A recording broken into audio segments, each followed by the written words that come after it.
সবাইকে। আজকে বানাচ্ছি সানডে স্পেশাল দই কাতলা। আজকে আমাদের চিকেন আনা হয়নি, আজকে আমরা করবো দই কাতলা।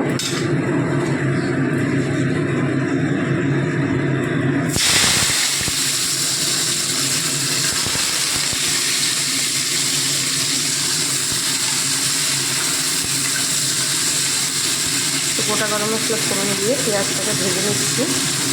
আর এখানে একটা পেস্ট বানানো আছে, মাছ ভাজা আছে, আর দইটা এখানে একটুখানি ফেটিয়ে রাখলাম।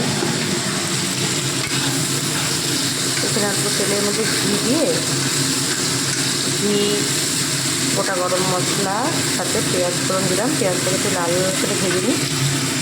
তো এই পেঁয়াজটা মোটামুটি ভাজা হয়ে গেছে, এর মধ্যে একটু নুন দেওয়া হয়েছে, নরম হয়ে যায় তাড়াতাড়ি। এটার মধ্যে মশলাটা বেটে রেখেছি আমি, পেঁয়াজ, আদা, সামান্য একটু রসুন,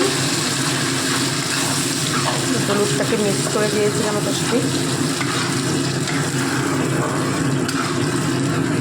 শীতকালে যেন একটু বেশি বেশি খেতে ইচ্ছা করে, উল্টো পাল্টা। তো মাছটা বেশ ভালো, জ্যান্ত মাছ যখন একটুখানি হালকা পাতলা করে ঝোল তো খেলে ভালোই লাগে। তো আজকে একটুখানি দই কাতলাই খাচ্ছি, কারণ আমাদের এই মানে আমার শ্বশুর শাশুড়ি স্পেশালি মানে যে আমরা বলি কাটা পোনা বলি এদিকে, তো ওগুলো খান না, ওনারা একটুখানি জ্যান্ত মাছ খেতেই ভালোবাসে। তো সেজন্য জ্যান্ত মাছটাই আমাদের বাড়িতে বেশি আনা হয়। যাই হোক, কাশ্মীরি গুঁড়া লঙ্কা দিলাম, প্যাকেটটা শেষ হয়ে গেছে। তো মশলাটা কষে যাচ্ছে, এর মধ্যে একটু কাঁচা লঙ্কা চিড়ে দিয়ে দিলাম কয়েকটা।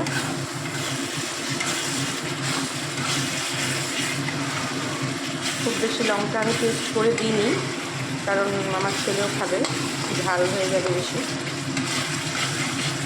তো মোটামুটি এটা যেহেতু মশলাটা কষবে, আর একটু কষলে আমি তারপর দই দিব, যখন একটু তেলটা ছাড়বে আর কি। তো মশলা দিয়ে দেখো তেল ছেড়ে দিয়েছে, এখানে আমি দিয়ে দেবো ফ্যাটানো দইটা। চামচ দিয়ে ফেটাতে অনেক সময় লাগে, আমার তো পারি না, তো আমি মিক্সচারে এভাবে ফেটিয়ে নিই। জিনিসটা ভালোই আসে, খারাপ হয় না। আমি যে কোনো জিনিসের মাটনেও এভাবেই ফেটিয়ে দিই। আরও কিছুটা দই লেগে আছে, এটা একটু জল দিয়ে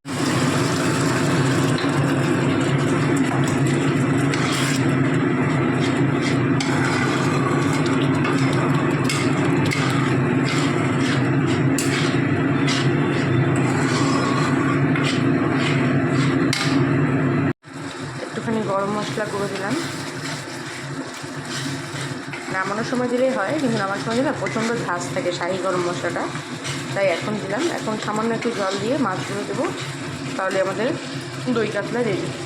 দই কাতলা আমাদের রেডি হয়ে গেছে। একটু ঘি আর সামান্য